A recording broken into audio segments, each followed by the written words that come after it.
Shalom everyone. I am Sarita, a student of the Holy Torah at ACTC Seminary. ఈ వారం తోరా గ్రంథమునందు 32వ పర్ష బెహర్. బెహర్ అంటే పర్వతంపై లేదా పర్వతం మీద అని అర్థం. అంటే సీనాయి పర్వతంపై సెఫర్ తోరానందు ఇది 32వ పర్ష. సెఫర్ వైక్రానందు లేదా లేవియకాండమునందు ఇది 9వ పర్ష. ఈ పర్షా యొక్క 3వ అలియా వాక్య భాగములు సెఫర్ వైక్రా లేదా లేవియ కాండము 25వ అధ్యాయము 19 నుండి 24 వచనముల వరకు.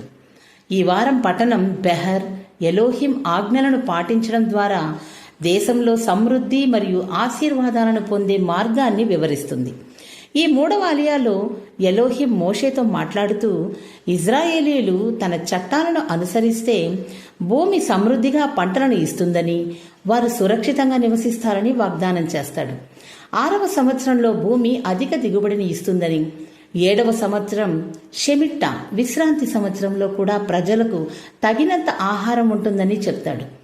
ఎలోహిం భూమి శాశ్వతంగా కొనుగోలు చేయబడకూడదని, ఎందుకంటే భూమి ఆయన సొంతమని మరియు ప్రజలు దానిపై కేవలం అతిథులుగా ఉన్నారని నొక్కి చెప్తాడు.